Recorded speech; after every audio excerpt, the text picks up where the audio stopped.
Morning सबैजनालाई।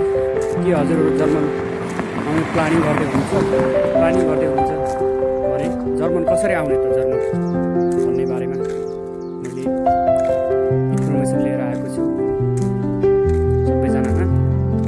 यदि हजुरहरू already central कन्ट्रीमा आइसक्नु भएको छ, हजुरहरूसँग भिजा वा टिआरसी कार्ड होल्डर हुनुहुन्छ भने तपाईँहरू वर्क पर्मिट लिएर जम्मा आउन सक्नुहुन्छ एजेन्सी मार्फत।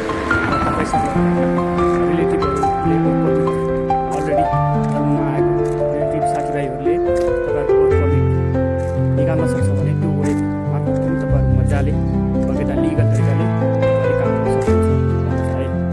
अनि दोस्रो वे भनेको तपाईँसँग सम्बन्धित देशमा जो तपाईँ आउनुभएको देशको टिआरसी होल्डर हुनुहुन्छ भने तपाईँहरू जर्मनमा आएर सिजनल काममा जस्तै समर टाइममा काम धेरै गर्नुहुन्छ, तपाईँहरूले एजेन्सी वा साथीभाइ मार्फत तपाईँहरू आएर उठेर काम गर्न सक्नुहुन्छ है।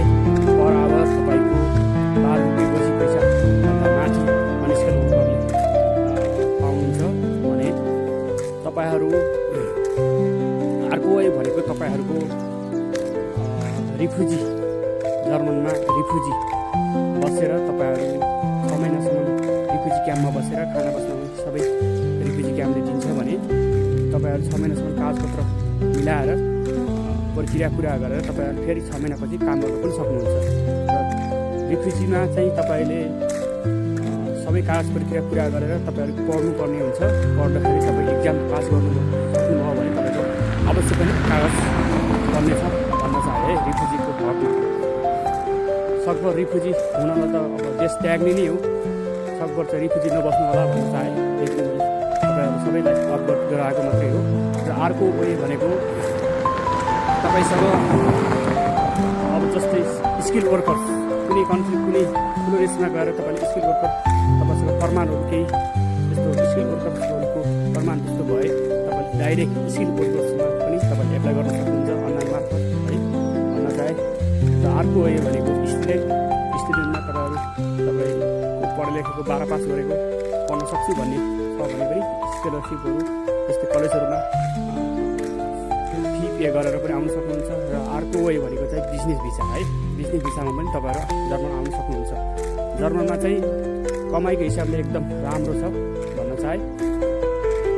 पर आवर अनस्किल वर्करको पनि 12 रुपियाँ बसी पैसा युरो बन्न जान्छ स्यालेरी। रुमको हिसाब रुमको खर्च कति लाग्छ भन्ने जिज्ञासा बारेमा पनि मैले भन्न गइरहेको छु। खर्च चाहिँ तपाईँको लगभग 250 देखि माथि 300-400 रुम हेरिकन बजार हेरिकन कुन सिटीमा हो भन्ने कुरा हो। लगभग 500-600मा खाना बस्न मजाले पुग्छ भन्न चाहे है।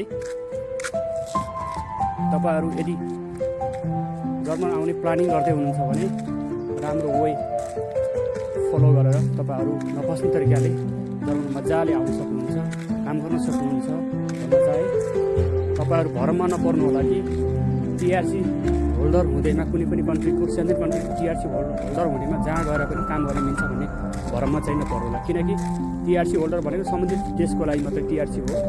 त्यो सेन्ट्रल कन्ट्रीको लागि 90 डेजको लागि घुम्न जानेको लागि मात्रै एलाउड हुन्छ, काम गर्न एलाउड हुँदैन। घुम्न चाहिँ सेन्ट्रल कन्ट्रीमा आबद्ध भएको देशहरूमा 29वटा आबद्ध भएको देशमा तपाईँ चाहिँ मजाले घुम्न चाहिँ सक्नुहुन्छ है। 90 डेज बिहा गरेर बस्न सक्नुहुन्छ भन्न पाएँ, जानकारी दिन खोजेँ मैले। किनकि अहिले नेपालमा ट्रेन्ड चलेको छ नि त, टिआरसी होल्डर टिआरसी पायो भने चाहिँ जुनै पनि सेन्ट्रल कन्ट्रीमा भएको जुनै पनि देशमा गएर काम गर्न पाउँछ भन्ने एउटा भ्रम छ। त्यो चाहिँ होइन है। काम गर्न सक्नुहुन्छ, तपाईँ साथीभाइ छ त्यस्तो लुकेर आफूले जोखिम लिएर काम गर्न पनि सक्नुहुन्छ, पैसा कमाउनु पनि सक्नुहुन्छ। तर त्यो चाहिँ जोखिम चाहिँ आफ्नै हो है भन्न चाहे। जर्मनको हिसाबमा चाहिँ तपाईँसँग अलरेडी टिआरसी कार्ड लङ टाइमको टिआरसी कार्ड वा केही डकुमेन्टेसन अलि छ भने तपाईँहरूले काम गर्न मजाले सक्नुहुन्छ। काम दिनाले मान्छे पाउनु भयो भने मजाले काम गर्न सक्नुहुन्छ, पैसा पनि कमाउन सक्नुहुन्छ भन्न चाहे।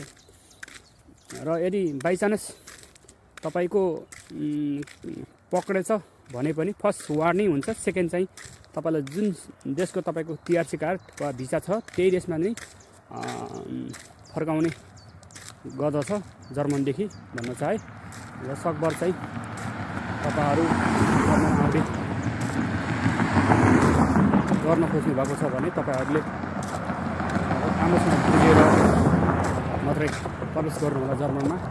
काम पाउँछ नपाउने होइन, तपाईँहरू राम्रोसँग एजेन्टहरू साथीभाइहरूले काम दिलाउन सक्ने 100% स्योर भयो भने मात्रै जर्मन प्रवेश गर्नुहोला भन्न चाहे। धन्यवाद।